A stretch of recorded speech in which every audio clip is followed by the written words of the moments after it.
If drafting players is one of my favorite things we do, seeing the results is the opposite.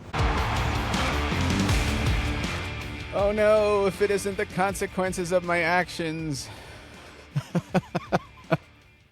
I like it better when we're talking about all the positive things that might happen, not actually seeing it all play out and then having to live with the picks that I've made.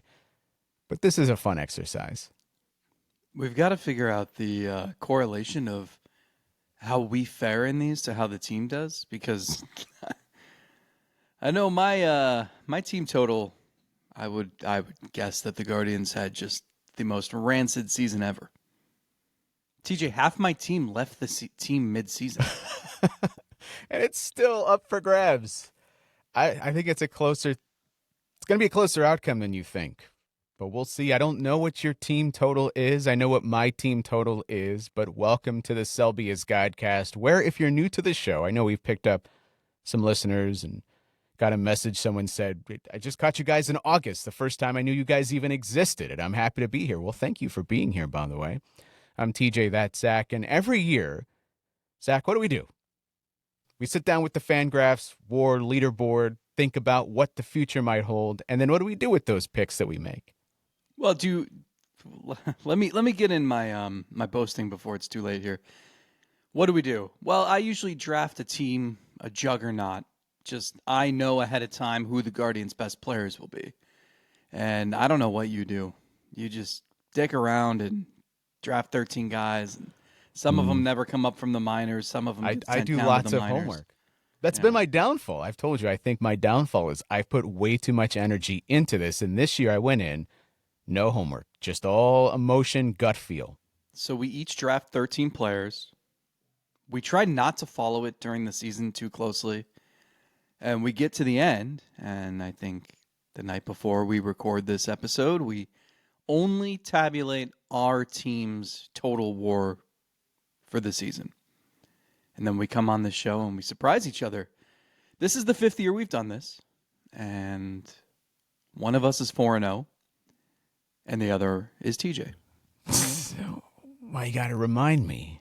I was sure last year was my year. And we use Fangraphs wins above replacement as our measure for who is the most successful. And we know this when we're drafting. There are certain players that in the back of your mind you might think, this guy will do better in a Fangraphs wins above replacement than he would in a Baseball Reference, or the opposite. If a guy strikes out a lot of people, compiles a lot of innings, that might look better to Fangraphs because Fangraphs uses FIP, fielding independent pitching, as opposed to Baseball Reference, which is more concerned with just straight run prevention, not necessarily what should have happened, but what did happen. So Fangraphs takes a little bit more of the element of what should have happened, and that's how they arrive at their wins above replacement. We draft players knowing a little bit more about the formula that Fangraphs uses, so we try to use that strategically. I think I do, and maybe that's been my downfall. You just come in and willy-nilly, that's the guy, whatever. I guess, but I didn't follow my own advice, or I should have known that there was a lurking gambling scandal, or that elbows were going to pop. Yeah, why didn't you know that was going to happen months in advance? I also gave you the first pick, and I regret it, and I knew I would. That's not always mattered, though, in this thing. I've had Jose, you've had Jose in years past, and that's having Jose has not been the lone deciding factor. There's quite a gap this year, though, and so typically, for those who aren't aware, and we do this right before the season begins, it kind of serves as our season preview to break down every player in the season ahead. We'll play a quick, easy game of rock, paper, scissors to determine the first pick. Quick, easy, two things that do. Yeah. That does not play out, either one of those things. Being the bigger person I am, and since I had won all 4 times we did this, I just felt like to even the playing field here, I thought I'd do you a solid and just give you the first pick. You can have Jose Ramirez, no strings attached, and we'd go from there. And I think you even said this is not something you're going to hold over my head. And I didn't believe it then. I didn't believe it now. And what do you know? I'm right. I'm going to have some fun revisiting this because in the before the season starts. We use it as our preview, as you said. After the year, this is going to help us reframe how we thought about players before the season ended with the knowledge of what ends up happening. So I think it's a cool way to revisit the season and sort of review it through the prism of this is what I expected from this player before the season even began, and here's where we arrived. There's So a I'm lot looking of forward that. to it. There's a lot Looking of forward that to this it. year, right? Like a lot of how Yeah. did this happen? How did we not see this coming? And Well, we've got you- a couple. We've got a couple of these episodes coming up today. We'll review. We also have the Selbies coming up. I'm looking forward to that. That is, we do a similar thing, but we go through this a little bit more with a little bit more of a comical angle, I will say. Later this week over at Patreon, though, I will, before we get into this, say Zach's getting ready to get into the room and start lobbing some of the hardest questions you've ever heard. And by hardest, he just means he's going to scream them in their direction, and that's what makes it a tough question. But if you have any questions that you would like answered from the front office, the Stephen vote, after all of this has been completed, throw them Zach's way. Get in the Discord. Throw them Zach's way, and he'll be in the room. He can ask some of the questions that perhaps are on your mind, whether it's the fate of Chase DeLauder this offseason, what are they going to do with him? Have their plans changed at all? Do they care that Emmanuel Clase apparently is going to be, what did I see? He was going to be playing winter ball? Does that even matter to them anymore? yeah, they've What's the known that latest? they've known that for a little while. Well, what's the latest on his situation? When does the team expect to know more from Major League Baseball? All that stuff, Zach will be answering, or asking those questions and getting the answers, and then we'll be back later this week over at Patreon with all of the answers. Yes, all the answers. Every single What they're one. going to do with Stephen Kwan, how much money they'll spend this winter. They'll have an exact number. They'll just give it to you. All right, let's get into this. As you said, my number one pick was Jose Ramirez, and look at that guy, 6.3 wins above replacement. That's a great place to start. There's not a lot to say here about Jose that hasn't already been said, but the impressive thing in here is the consistency. Every year we begin this by saying, well, you can't just expect that he's going to be as good as he was the past year, and then he comes in and he's equally as good, if not better, finds ways to improve, or is just a little bit different, but arrives at the same place in terms of being one of the most valuable players in baseball. Good chance to be an MVP finalist. I can't see him finishing any lower than fourth in MVP. He's just there every single year. Could not have been happier to get him with the number one pick. This might be the first year that I drafted him, though, where he was legitimate Jose, not just really good Jose. So I'm very excited to get really good Jose. I think the fun thing with him is that if you think about the life cycle of a superstar, you always want to avoid that just fall off a cliff type career. But you expect there'll be a few seasons where instead of 6+ WAR, it's going to be 3. And we haven't even entered that yet. And he's 33 years old now. And so he's still at that elite level. So you would hope that before you reach the cliff, there's going to be a few seasons of something in the middle, which is understandable if he was at that middle now, but he's not. And so much of his game should translate well. I liked, his walk rate improved from 8% back up to almost 10%. And when he was peak Jose Ramirez, and also had more of a lineup around him, maybe, by 2018, he'll probably never walk 15% of the time again. But, when he can be that 10 to 12%, I think that makes such a big difference because guys don't want to pitch to him. And it's when he chases and he pops stuff up, that's when he gets in a rut. But there was less of that, I felt like. And just the contact ability, the swing decisions and pitch recognition and the stolen bases, despite, again, we've said this a million times, the guy doesn't have elite speed, yet new career high, 44 steals, and rules that are more conducive to stealing bases. I never know how to predict what a player is going to do at this point in their career, but I kind of have to just see him have a pedestrian season before I can believe it. Anecdotally, it felt like he was more consistent this year. There have been years where he may have lower lows but higher highs, and it makes up for it once you look at the total season. This year, it might have been the walk rate just because the on-base percentage was a little bit higher. The batting average ran a little bit higher than it did previously. The power wasn't as magnificent as it was last year, where he almost reached the 40 home run mark. But the power wasn't as in your face. But he was on base more consistently this year than we've seen him in years past, and I think that's what leads to, in my brain. And I was trying to pull up the graphs, and I don't have it in front of me yet, where I could just see almost the rolling average in my mind. He was more steady across the entire season, where there wasn't those big 2-3 week gaps where you got nothing out of him. Not to say that he didn't have some cold spells. He did. We talked about him. But it just felt like he was there more consistently throughout the entire year. So I gave you Jose because I really thought Steven Kwan was going to have a monster year. I looked at how he had his rookie season. He was fantastic. 4.7 more. The only thing he was missing was power. And then last season he hit 14 home runs in 122 games, and it was with intent. You know, it was more aggressive approach in certain counts and better swings to get off some power. And in 2024, you know, the WRC plus was 131. He had 4.2 WAR, and he missed a quarter of the season. And you're thinking, or I'm thinking, okay, this is an all-star. This is a dude who, if he suddenly turns into 20 home run power, and you put that with the average and the more walks than strikeouts, the ability to steal bases, Gold Glove winner every year, I'm thinking this is a guy who could have 6+ WAR. And I felt really smart for like a month, 2 months. He was having a good start to the season, and then this is the toughest thing. Like, I don't know how much the wrist played a factor in this, because he would not use it as an excuse. And my rule of thumb has always been, if a player or a manager is not using it as an excuse, then how can I?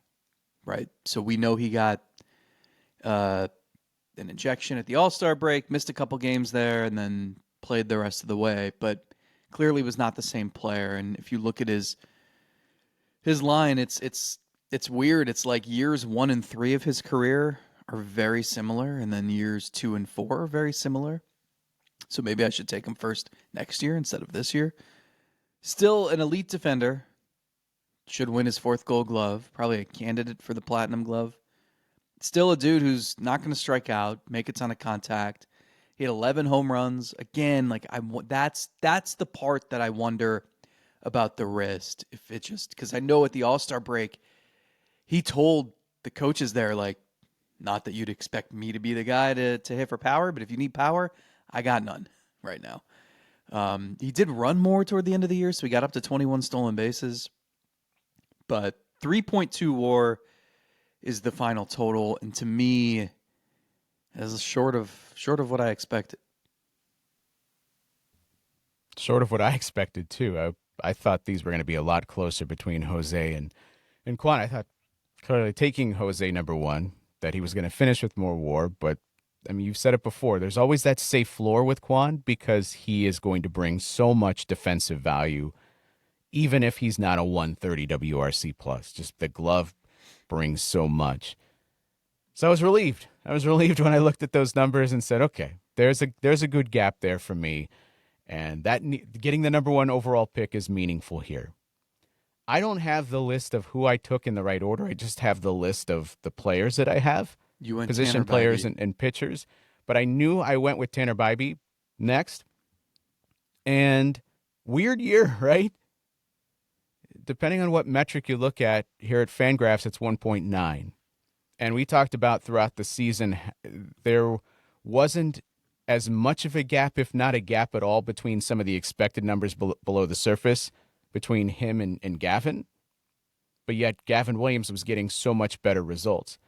Tanner Bibee was really beat up by the home run ball, which can come and go for a pitcher. Some of that is certainly within their control.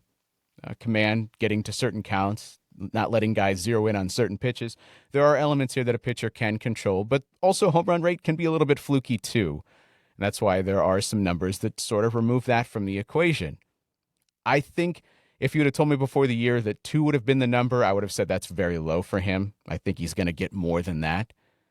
But witnessing the year that he had, getting to the 4.24 ERA by finishing strong down the stretch, and going from a guy that you might question where he slates into a playoff rotation to being the guy that's clearly the answer. You don't even have to think about it. He gets the ball in game 2 behind Gavin Williams, and no one's going to be nervous about that. He gave you 182 innings.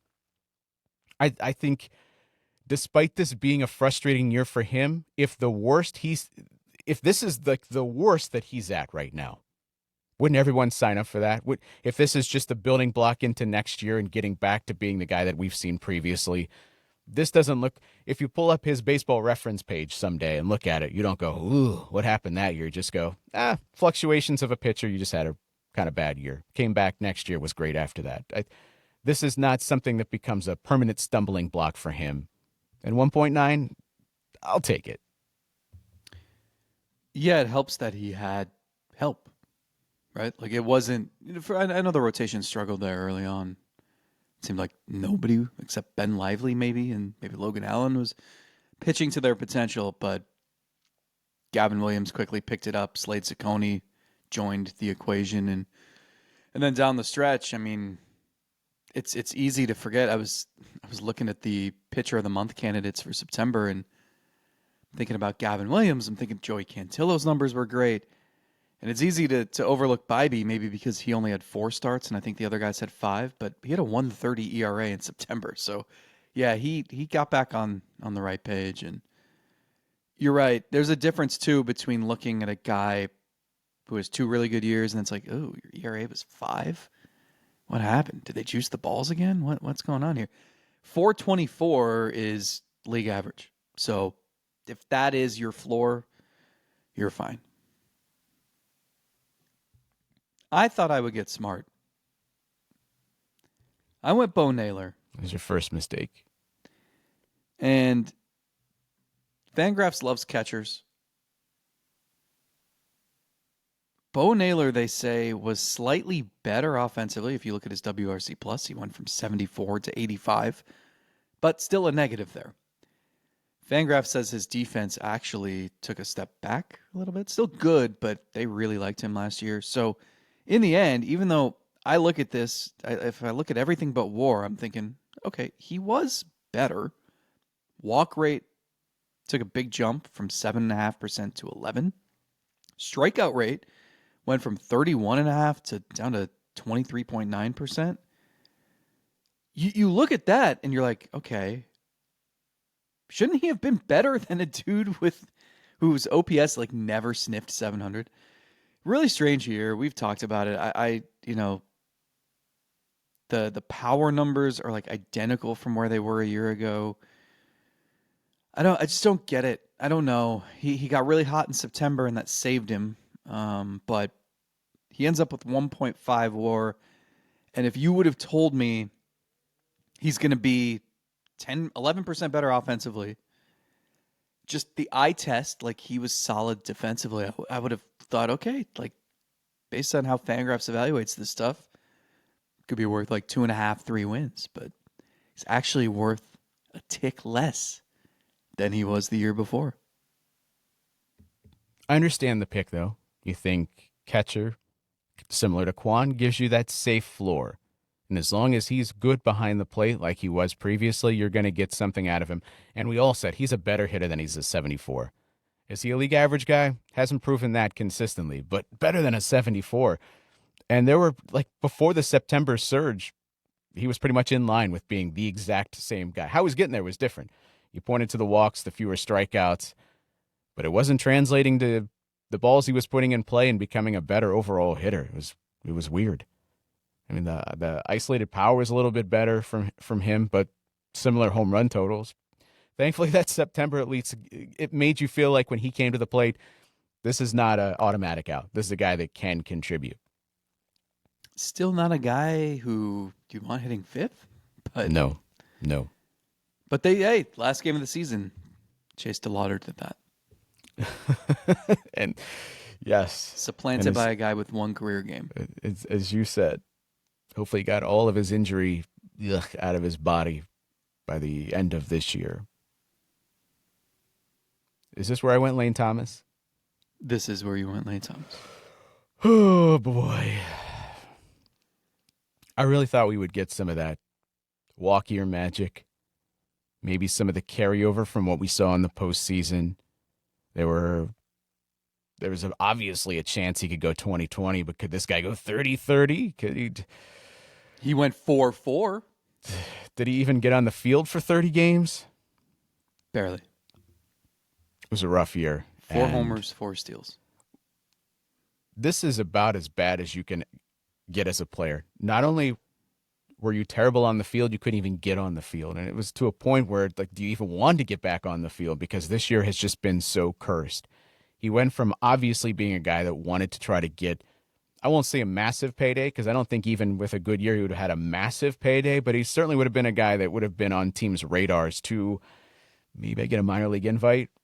Maybe I get a guaranteed deal. Maybe I just talk to the Guardians again and say, hey, I saw all your left-handed hitters in the postseason. Wouldn't it be nice if you had a righty to balance that out? But it's not penciling him in as an everyday guy right now for anybody at this point. So all that stuff's up in the air, and from my perspective, getting negative -0.5 out of Lane Thomas, considering where I took him, I know there's always a risk that you're going to get some negatives at the bottom of the draft. I didn't think I'd be getting that with my 3rd overall pick. Yeah, feel bad for the guy. You know, he was helped by the fact that he's got a 2-year-old at home, I believe, and his wife is due, I think, pretty soon again. So family was able to be a nice salvation for him, because it is as much physical pain as he's dealt with this season. It is the mental anguish. It is trying to keep a level head and stay positive, because you're right. It's one thing to be injured, but you also don't have that security looking forward, and you have no idea where your career is going to take you or how hard you're going to have to fight just to get back on people's radars.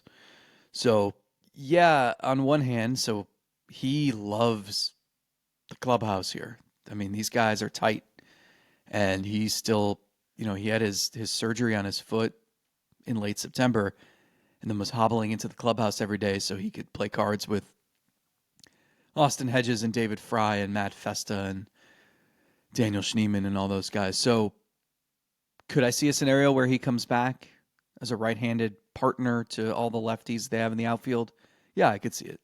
I think he'd sign up for that. The question he's got to ask is there a team out there? And it almost could go 2 completely different ways. Like, I could see a team like the Dodgers traded for Alex Call midseason, and he's starting playoff games for them against left-handed pitchers. There could be a role like that on a really good team that's the one thing. The Guardians, I guess, fit that, right? Where you say, okay, here, 1 year, $5 million, come be a platoon partner and just stay healthy. Could also see a team like the Rockies or White Sox being like, hey, we have space. Come rebuild your trade value here, or your value. Sign for 1 for 5, play most days, and if you're having a good year, we're probably going to ship you off to a contender. But that's good for you. So there's actually like a lot of possibilities, but you're like, the ceiling of what is possible is dramatically lower. This was a guy who, I don't know, could he have gotten like a Benintendi 5 for 75 if he went 25 homers, 25 steals? Probably. So disappointed for him, and at that stage of your career, that's just killer. Glad you took him.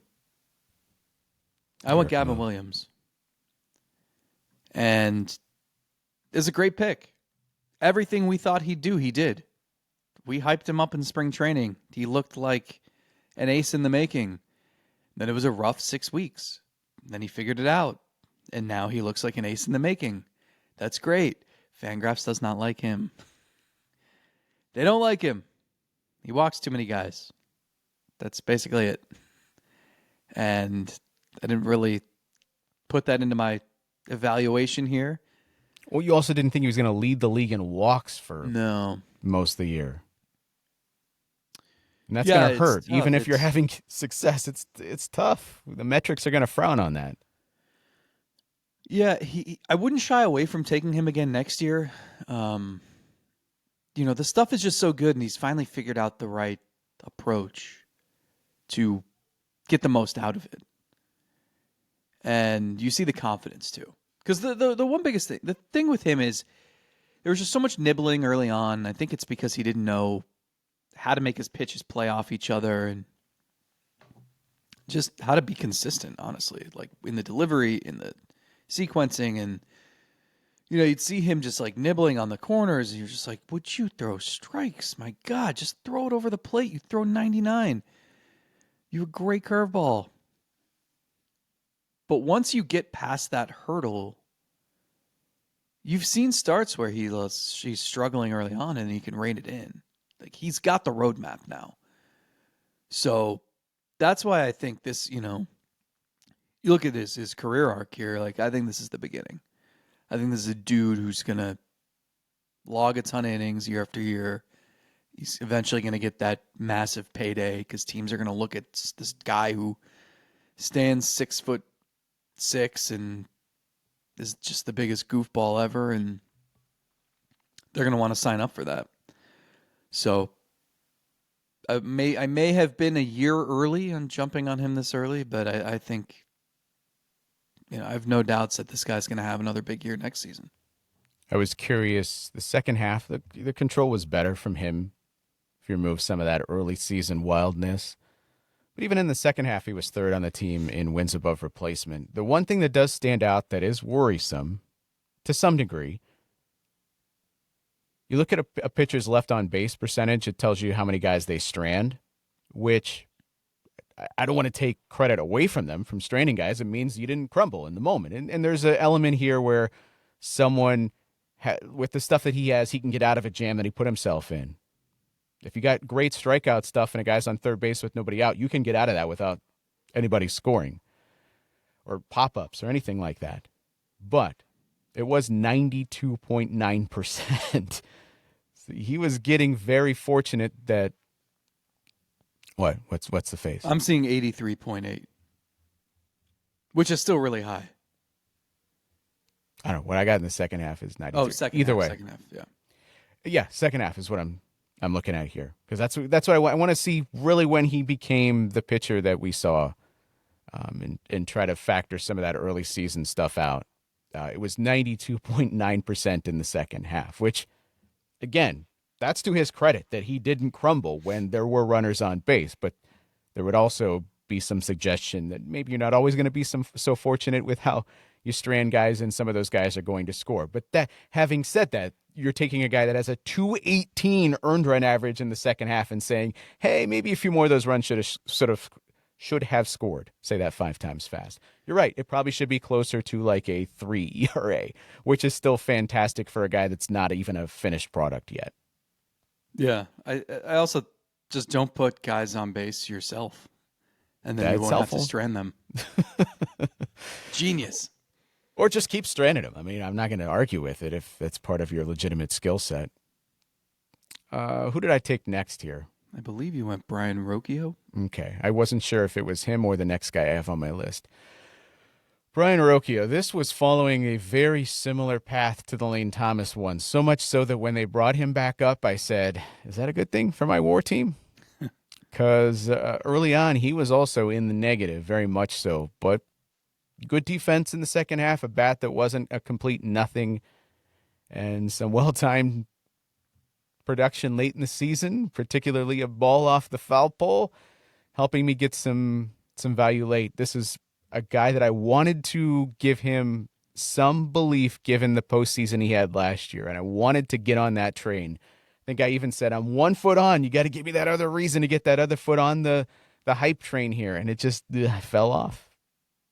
But again, similar story arc to last year. How much of him playing better in the second half and then not looking like a complete loss, nothing at the plate in the postseason? Does that hold the door open for him to be another guy that just keeps his spot heading into the offseason and into next year? The 2 home runs he hit in the last week of the season, or including the playoffs, if those are singles or doubles, is that like how much of a difference in... It's crazy.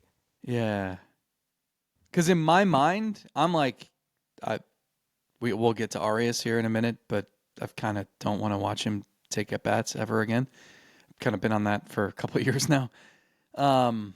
And so I'm ready to shift Rocchio to short and Bazzana to second. And then I'm thinking, well, what has Rocchio done to earn that? It's not like he's done more than Arias. I think I'm just wish casting because a couple balls left the park instead of fell in for singles at the perfect moments Sure. too. And they just kind of flipped, whereas Arias was in the second half was very bad, 64 WRC plus, whereas Rocchio was close to league average, 94 Can in they the just second half. have him pretend every day is October? I don't know what it is. Can you put Another a beautiful collage October of day. orange and red leaves around his locker? Can you get him to drink pumpkin spice lattes throughout the year? What can we do here? Welcome to the 277th of October. Yeah. Every day waking up. He got me 0.4. He got me 0.4. I thought that even with his defense being involved, he would get higher than that. 77 overall for the WRC plus, 233 average. I really thought he was going to take more steps forward this year. Getting sent down, that wasn't on my bingo card when I took him here. Finishing in the positive, I guess I will take that at 0.4. So this is where my hubris got in the way. And when you're undefeated at this Tricky exercise, hubris. Hate when that happens. you get in your own head, and sometimes you take risks that aren't necessary. And I went Nolan Jones, and it did not pan out. I don't know. I don't know what happened to this guy. And you can point back to the season he had 2 years ago in Colorado and say, well, it's Colorado. No, there were no Coors Field boosts there. He was really good on the road. Well, you could say, oh, well, probably just crushed righties or something. No, he crushed everybody that year. And it's 1 year, and guys can have one great year and then fall off. But you look at him, and you know that he came up as a third baseman, and he worked with John McDonald for years and was just getting more athletic and versatile defensively. And then he ends up playing the outfield. And you just look at the dude. He's a horse. He's 6'5". He's athletic. He's strong. Big swing. How are you only hitting 5 home runs in 403 trips to the plate? I don't understand what's missing. And I do understand that sometimes when there is like a fatal flaw in a swing or in a delivery, you cannot just pause during the season and fix it. You need an off season to do so. The Guardians are going to have to decide whether it's worth the investment to see if that's true with him, especially when you have Valera and DeLauder and Brito and other options in the outfield. But I just don't understand how this guy slugged 295 against fastballs. When you are built like that, how is that a thing? And it just never seemed like he'd have a good game, but it was never a good week. It was never a good series. And he played every day. I mean, he finally tore his oblique off the rib cage there in mid-September. Otherwise, I mean, this guy played a ton. Better for me because he had negative .4 WAR. But even all the stats we were saying early, remember early April when it's like, yeah, but he ranks 95th percentile in exit velo and hard hit rate. Like that stuff dropped too. That stuff's still above average, but barely. So you're looking at this. The dude has an absolute cannon in the outfield. It's fun to watch him throw. Probably shouldn't be playing center though. The range was really bad. And offensively, it never clicked. And I don't know where you go from here because the bad season he had last year was chalked up to back injuries. And I believe it. He was on and off the injured list. He was healthy this year. So I don't know. I don't know where his career goes. Look at his bat speed last year, not this past year, but the year prior when he was legitimately hurt. You can see it in the numbers. And then we looked at the bat speed this year and it was back to normal, if not better. He was taking some vicious cuts and was not amounting to anything. So I couldn't just say that it was the back again. He can't generate power. If you didn't tell me what the bat speed was, I would sort of intuitively say, it must just be he's not fully back with the back. I don't think that was the case. Did it create some of the worst habits ever in his swing that he couldn't get into his base and his legs and generate power? he's so big and strong that it looks like he should just be able to hit home runs even when he's not trying to hit home runs, but it was not there. If you got a press release tomorrow that said Nolan Jones has undergone LASIK surgery, would you believe it? I mean, sort of, but this is also a guy that knows the zone. Like, how could you not see the ball, but also be able to But draw even the walks walk in rate, your I think career? the walk rate was, I mean, it was 10%, but that's lower than it's been the last couple of years. And I think pitchers realize, like, why fool around? Well, Why waste when you're not pitches? even a threat. Yeah. It's sort of crazy that you even draw walks at a double-digit rate when you're not a threat at all to hit the ball out of the ballpark. Yeah. Weird year, weird career. I don't know what happens next for him. Who did I take next?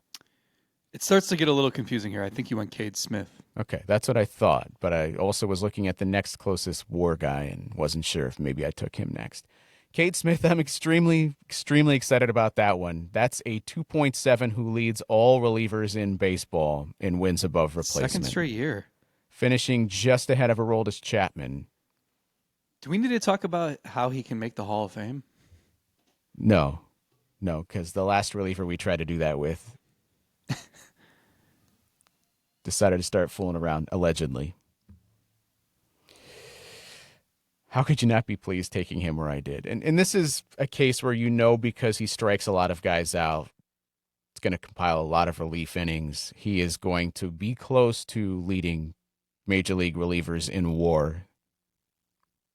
But still, you want to take those everyday guys, right? Before you look at the relievers. But Cade Smith, think of how much he really had to deal with this year. This is his second full season. So guys have now gotten this longer look at you. You're not a surprise. People aren't going to be dumbfounded by your fastball that disappears at 97 at the top of the zone the way that they were in the past. You've got to be mindful of your pitch mix. Do I need to adjust things here and there? Can I not be so reliant on one pitch or another in certain situations so I'm not so predictable? Because guys see me more, do I have to start worrying about, do I tip pitches? And I think somewhere in the middle of this season, that was something that it was on his mind because we saw him adjust how he comes set and don't want to have guys peering into his glove and even having the suggestion that maybe guys can start guessing on your pitches or signaling them to you, to other teammates. And then while all this is happening and he's seemingly settled down, what happens? Yeah, that guy, the closer that's on the Hall of Fame path is no longer part of this team, and now you are the closer. Do you know Here's the ball. The best compliment I can pay the guy, though, is that I would have no concern with if someone has to deal with everything you just described, I would pick him. He is the mental toughness there. That's what sets him apart, I think. And he's just not bothered. Oh, you're a rookie? Come into this critical playoff game in the fourth inning in this mess of a jam and try to get out of it. And he's just like, beep, boop, beep, boop. Okay, here's fastball, here's splitter. Goodbye. I mean, it's impressive. At no point last season did he seem like a rookie. Ever. And then this year, it feels like he's been dominant for a decade. Yeah, he's really impressive. And I think it'll be interesting because relievers are so volatile and stuff can slip. And you look at his workload and you're like, okay, this year, 76 appearances, 3 more in the playoffs. Last year, 74 appearances, 9 in the playoffs. He and Hunter Gaddis are at the top of that list, and then it's everybody else. So I think that's the one thing is just like tell him, go hang out on the beach or whatever you have in Canada in your igloo and just hibernate all winter and don't think about throwing or anything and come back and we'll build you up slowly so that you can just be a monster again. But, it also probably goes into next season knowing it's the 9th inning and you don't have to come in and go an inning in 2/3 to get through the 6th and the 7th and stuff like that. That's what I was wondering. I'm sure there's studies on this. I've never looked at it. Do you protect a reliever's arm more when he's the 9th inning guy? Because there's a little bit more of a set routine. You're not rushing to get ready in a situation. I mean, there are certainly instances where Cade Smith is called upon in the 8th a little bit early, but there's no 6th, 7th inning surprise. Oh, this is the spot we need you here.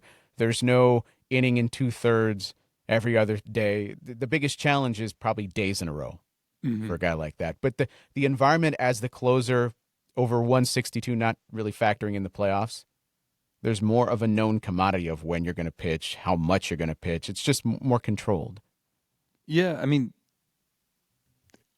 just look at. I'll be curious to see what his numbers look like next season, because the first 2 years, and I know he spent the last 2 months of this year as the closer, but the numbers are like identical. I know the ERA is up a run. It's still really good, but if you look at the FIP, both years sub 2. If you look at the innings and the hits and the walks and the strikeouts, it's like identical over a very similar number of innings. So that's what I mean, where this guy's just going to be consistent no matter what he's doing, I think.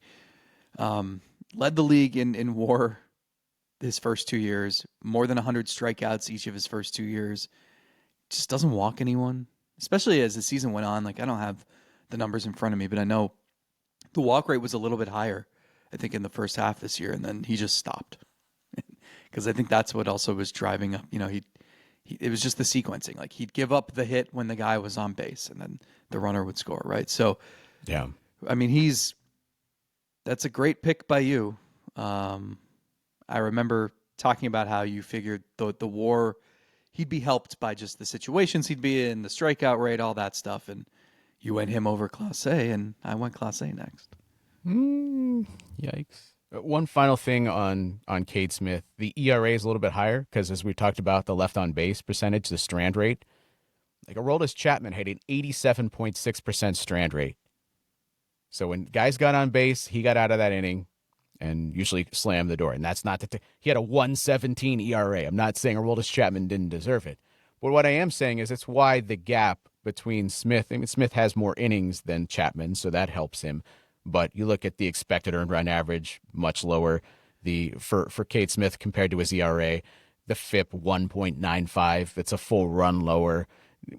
He also had some issues where he didn't get as fortunate with those stranded runners, and that helped inflate the earned run average, despite everything else below the surface saying equally as good.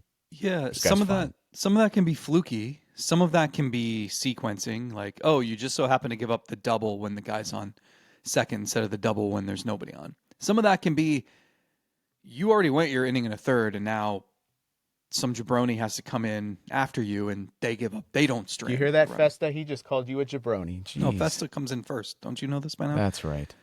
Anyway, great pick. I went Clase, and he was fine for me for 4 months. Yeah, my next 2 picks we can do together. I had Clase and Ortiz. Actually, how about my next 3? I had Shane Bieber. What was I doing? Why didn't I have a crystal ball? Handing it to me, apparently. My team just up and left. They walked out the door in July.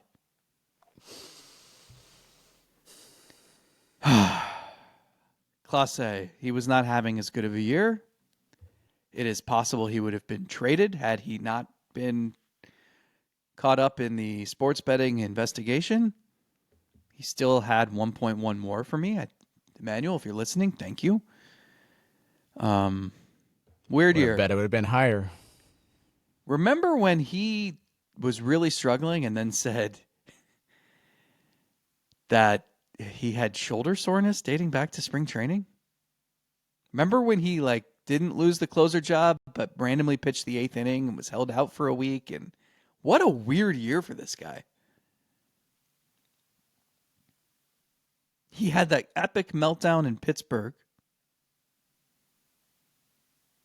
which against that offense is just inexplicable.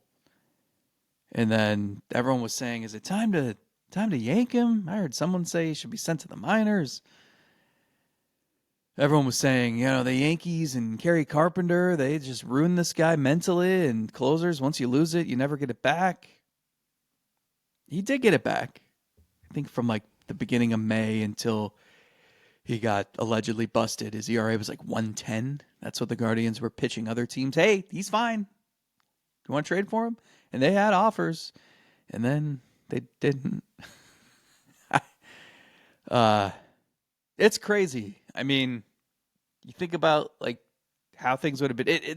The way that this pitching staff gelled down the stretch, despite missing two pieces that were supposed to be Clase, certainly for the present, Ortiz maybe more for the future, but these were staples. What a weird year.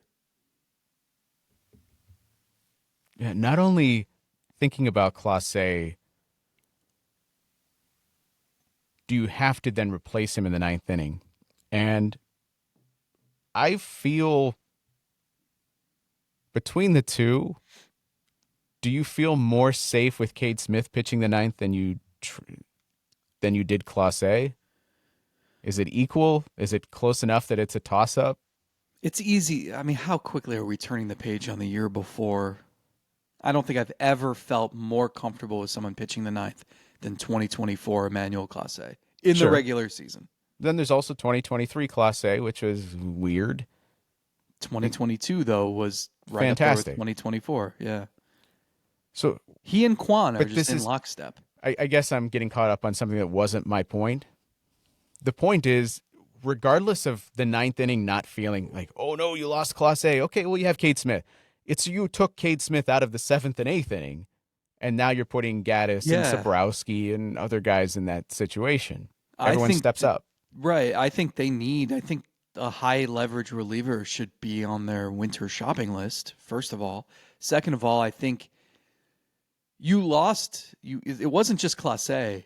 Andrew Walters not being part of this season was an underrated, brutal storyline, because there was a way that you keep Cade Smith in that fireman's role for eternity, and Walters slides into the ninth inning. That dude had electric stuff, and this was supposed to be, we saw a glimpse of it last season. This was supposed to be the year that they turned him loose, and he just couldn't get healthy. And now, who knows? But you lost him. Franco Aleman just didn't have it at AAA. Nick Enright came in and did a great job, and then he got hurt.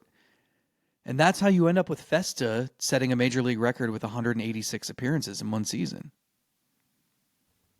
You'd think it wasn't possible, but if you watch the games, you know it was. So your 3 picks, what was your WAR total out of those 3 picks? So that's the crazy part. Clase got me 1.1.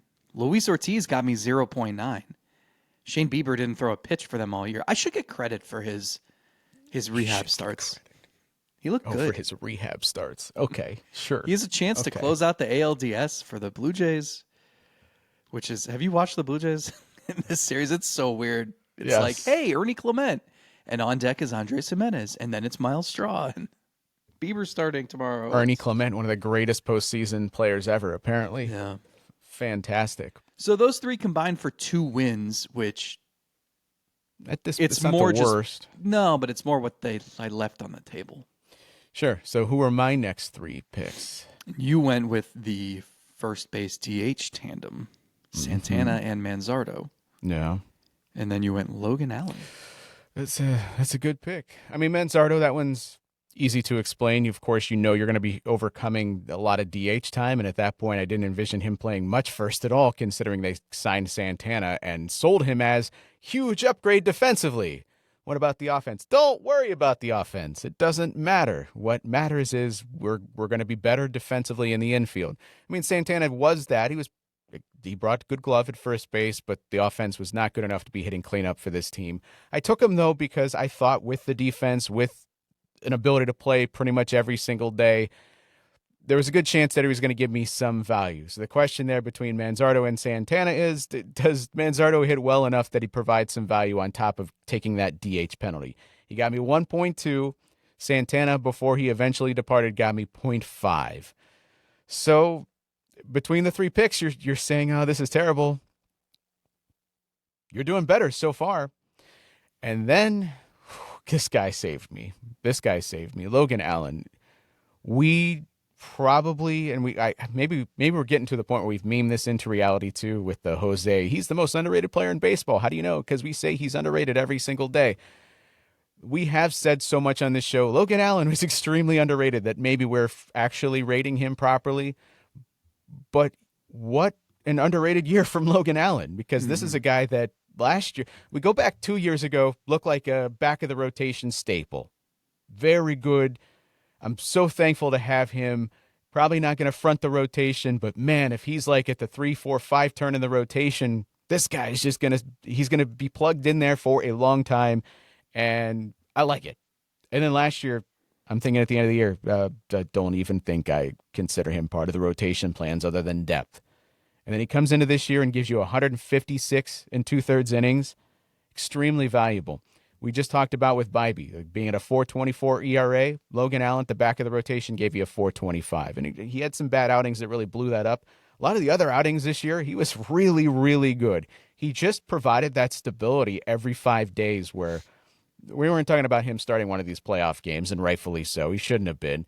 But if this is your 4 or 5, this is a guy that's at the end of the rotation. You know you're going to give him the ball, and most days we're talking like we used to talk about Josh Tomlin, where you look up in the 5th or 6th inning and he's giving you a chance to win. A lot of teams are signing up for that. He gave me 1.7 Fangraphs WAR this year, and I'm doing backflips about getting that out of Logan Allen. Yeah, I think part of the issue was we were saying that all along. If he's your 4 or 5, you're in great shape. But for most of the season, he was the 2. No one else was stepping up. He was pretty steady.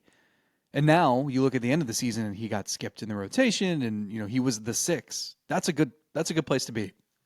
This team's starting pitching depth is in a much better place than it was a year ago at this time. So good pick by you. My next pick was Juan Brito.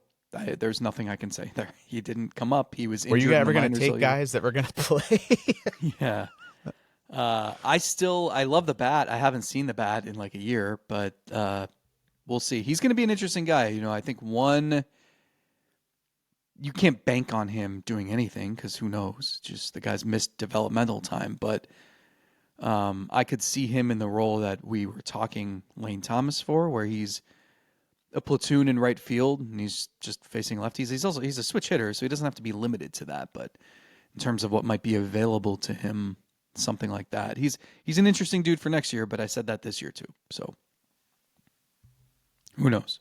0.0. And then I want Gabriel Arias. A little bit better. I know I just said I never want to see this guy bat again, which makes sense. He's just, look, WRC plus by year, Gabriel Arias. 73, 70, 77. Sensing a theme here. Would you rather go batting average? 210, 222, 220. Pretty consistent. How about on base percentage? 275, 255, 274. Slugging percentage? Dude's pretty strong, right? 352, 353, 363. Strikeout rate, maybe? Did he get better? Is he making more contact? 32.8%, 32.9%, 34.4%. This dude can't be hitting 5th and 6th for a playoff team. Mm-hmm. As exciting as it was to see, look at this. Playoffs, DeLauder, Valera, Kafis, Manzardo, and then wedged in the middle there is this right-handed shortstop. Because he has to be, because he hits right-handed, because you need that balance, because all of those things. So he got me 1.1 WAR. It's because he's got this just beautiful arm. It's just a rocket. And I would watch him. I want to see him play outfield. I want to see him throw to the plate and just gun down runners. I actually want to see him go to the parking garage from the very top and then just unleash it as far as he can. Towards the ballpark. I don't want to revisit all the other things that, like letting off the balloons in Cleveland. Like, let's not do that again. I'm going to name drop friend of the show again, Jordan Schusterman, because we were talking recently about the fact that he was playing first base in 2022 playoffs and how this guy has like one elite skill and it is completely negated by playing first base. What is another scenario where that would happen? It's like DHing Terrence Gore or pinch running for Billy Hamilton, or like, what is the purpose of that? Why were you playing first base? And we were trying to remember, and I think it was like kind of basically so they didn't have to play Owen Miller, maybe? Like that was the other option, I think. But what a weird scenario, because I like watching him play shortstop because I like when he gets a ball in the hole and he's got to, or how about a relay from the outfield? I mean, that's a difference-making cannon. Correct. If he and Rocchio are what they are offensively, and Arias certainly seems like he is, because this is 3 seasons in a row now where it's just, this is who he is, you can't be starting both of them. No. I think you throw 3 of them in. I think you go Bo, Rocchio, Arias. Any one of those guys can exist on their own, and the other things that they bring are fine. That guy's hitting 8th or 9th, totally fine. Arias' defense, I mean, the defense, why did I say it that way? The defense in the infield was, in my mind, so much better when they flip-flopped and then Arias was at shortstop, and the numbers back it up. We saw the arm, the difference that makes. Having Arias at shortstop, I like that better defensively than Rocchio on the other side of the infield. However, having those 2 guys be the middle infield, and if this is what they are, and as you said, with Arias, I think this is what he is. I think he's a major leaguer. I think he's a guy that probably should be either surrounded by great players or a guy that's on your bench. But I don't think you can find a way to have 3 guys that are by themselves, they're fine, but those are your bottom third of the lineup, or on the bad days when one of them's hitting 5th. That's just, it's not going to cut it. It's not going to work. Got to have some more guys around them. Next 3 were my next 3 picks, pitchers. Well, you went Cantillo. This is a flashpoint right here, because you went Cantillo and I went McKenzie. Where was my Tim Herron pick? It was on there. It was toward the end. Okay. I couldn't remember if I had who I had where. Yeah, Cantillo, can I take a victory lap there? Yeah.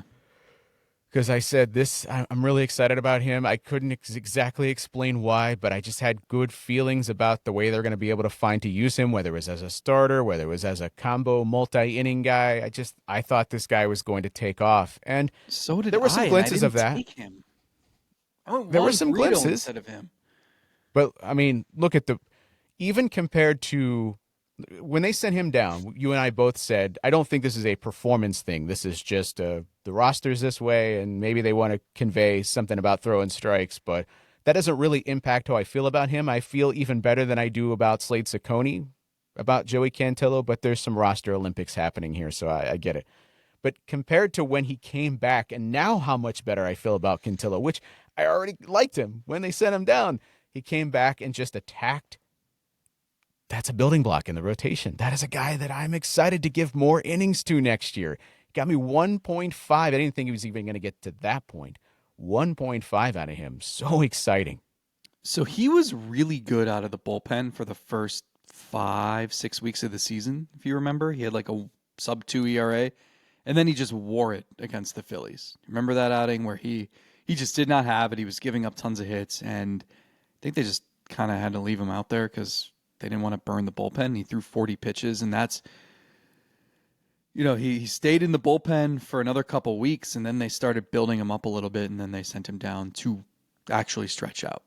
Then remember, he came back to replace Ortiz in the rotation, and he was stretched out to an extent, but not completely, and it was rushed. Like they did not they were not going to call him up. They had to scramble at the last minute there.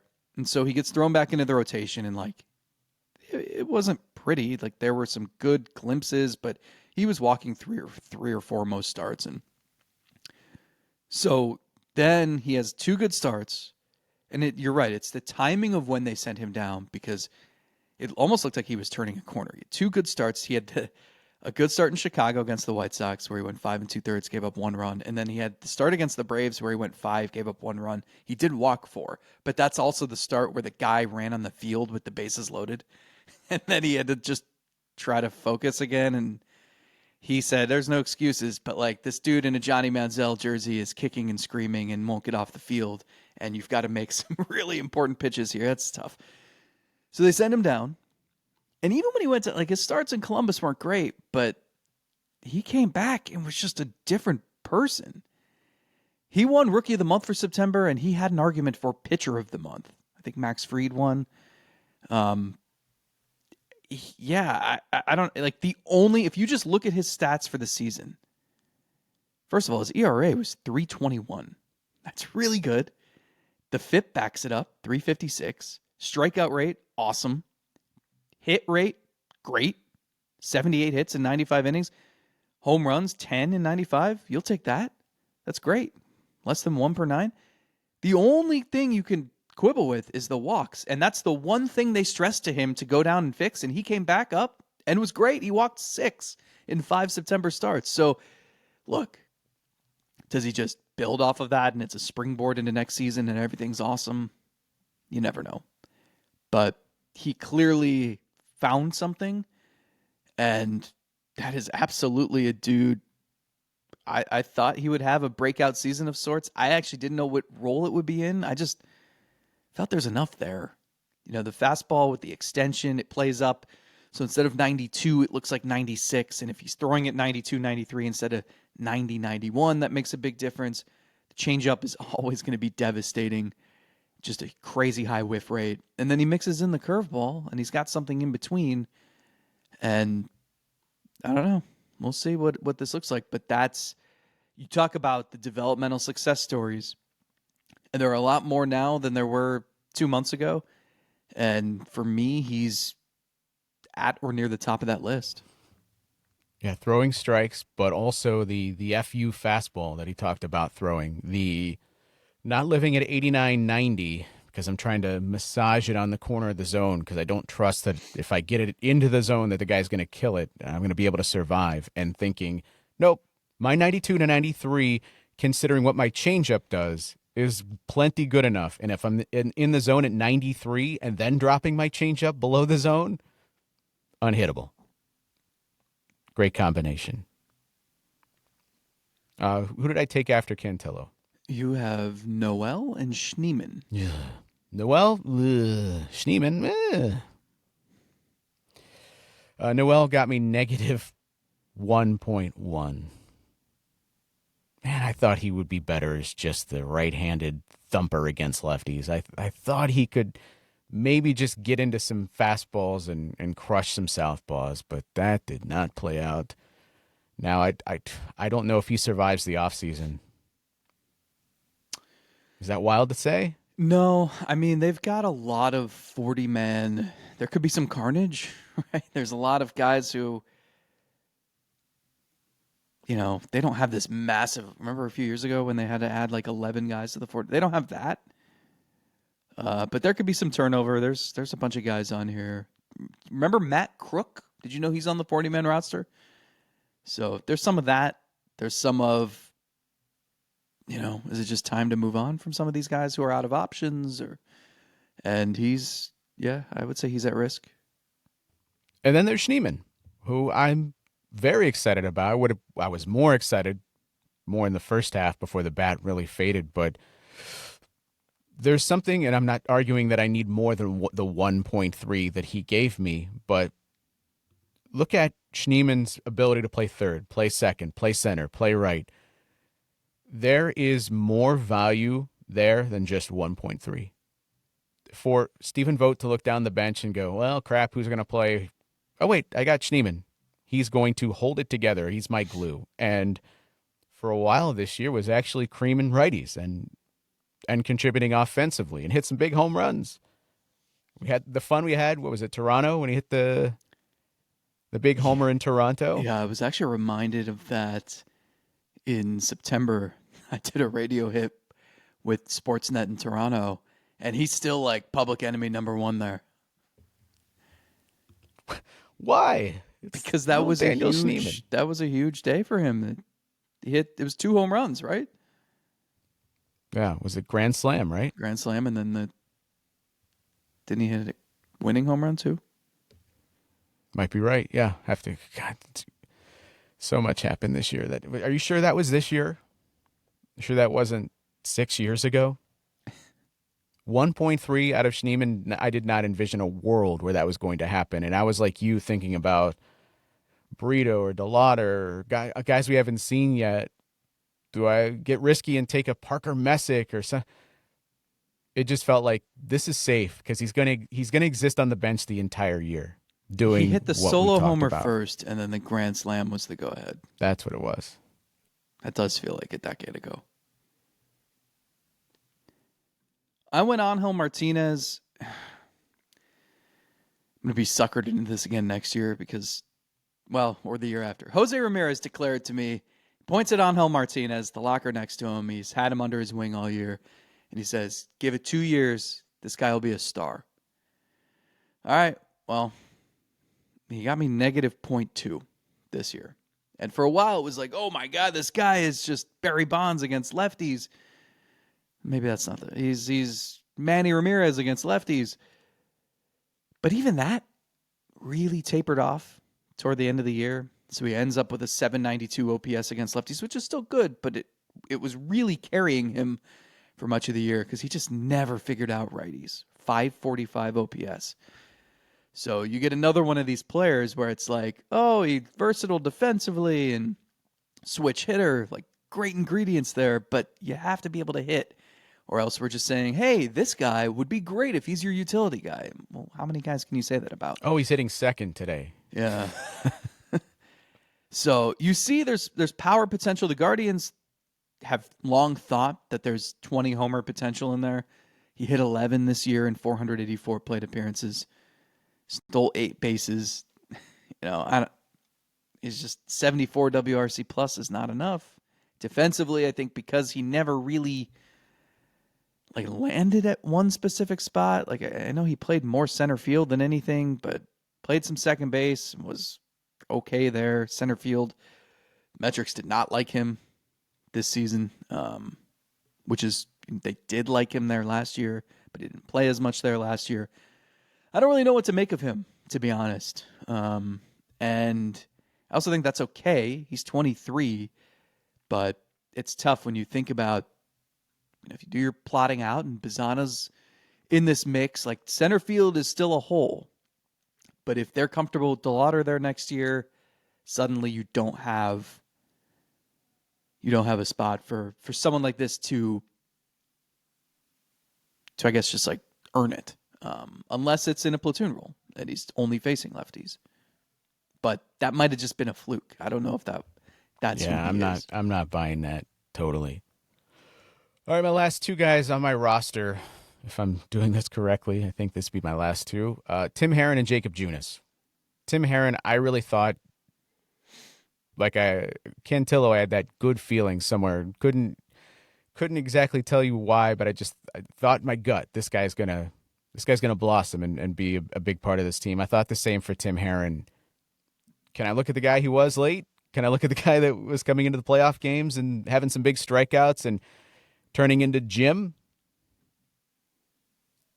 That's the guy I thought we were going to see all year long, and we didn't. 4.85 ERA, lost his spot on this team, eventually did come back late, and we, as we talked about, it's those lasting things in his brain that he's going to use as the jumping off point, not the 4.85 ERA, not all the bad stuff that happened this year. He's going to be hoping to carry all of those postseason strikeouts forward. But negative -0.4, especially out of a reliever. I mean, you have to be really bad to compile that much negative WAR, and he was for much of this year. Then there was Jacob Junis, who Junis my roster together in a way that only he can. It got me 0.6. And I thought they would do a better job of utilizing Junis this year. I mean, he was good. The numbers were good. But I still don't think they quite used him to his best ability. He's, to me, more that swing guy, the multiple inning guy, the guy that comes in the 4th or 5th inning and can also occasionally be your 7th or 8th inning guy. But I don't think Vogt really knew how to best use him early and sort of just used him as a step up from a mop-up 1-inning reliever. And I think he can do more than that. But overall, good year in the numbers and ended up being a solid final pick for me. Yeah, we neglected to talk much about Tristan McKenzie, who got me negative -0.1, was off the team. I think it was April still, right? Brutal. Minor league free agent. I don't know where his career goes. It's sad. It makes me sad. That is one of he'd be on my top 10 just people I've dealt with in the game. Just a bright young person, really thoughtful, and really talented. That's the thing, is this was a dude, he was like the 42nd pick of the draft. And man, when he was at his peak, he was awesome to watch. I don't know if he'll ever get back there. I hope he does, but we'll see what happens with him. Ben Lively got me 0.4. I've been skeptical of the stuff, but for the last year and a half, I mean, that dude just produced. Didn't have to make sense. Just guts and grit, some command. The command's pretty important. But 90-mile-an-hour heaters at the corners, and he had a 3.22 ERA through 9 starts, and honestly, he was like carrying the rotation. Doesn't it? Do you even remember him pitching this year? That feels like easy to forget. history. Yeah, easy to forget. When we talk about all the things they overcome, we rarely say, hey, oh, they also lost Ben Lively, who was, at the time, their most consistent starter, at least the second most consistent starter. Yeah, it's crazy. And then you lose Ortiz a month later. I mean, there was some wreckage here. He got me 0.4, and then my last pick was Hunter Gaddis, who maybe a little quietly, I don't know. He had a good year. Everyone was picking him, I think we kind of were too, as the guy who was going to have the toughest time repeating what they did in 2024. He had a 1.57 ERA, 78 appearances that season, and just didn't give up hits ever. Like, the strikeout rate wasn't sexy, but when you give up 43 hits and you don't walk anybody, I mean, his whip was 0.76 in 2024.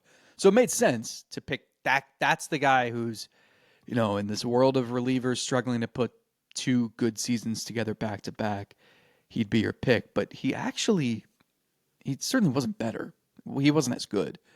But if you didn't know that 2024 season existed, you'd look at this and be like, ooh, 10 strikeouts per 9. The walk rate was a little higher, but it wasn't alarming for a reliever.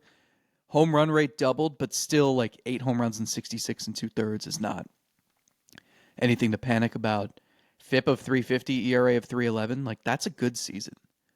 So they need help. You can't just throw Gaddis and Sabrowski out there 75 times next year. But like, he had a decent season. For my last pick, getting me 0.8, I'll take it. Have you done the math? Yeah. Have you mathed it all up? This is the last moment where I'll be the 4-time champion, reigning, defending. We'll see.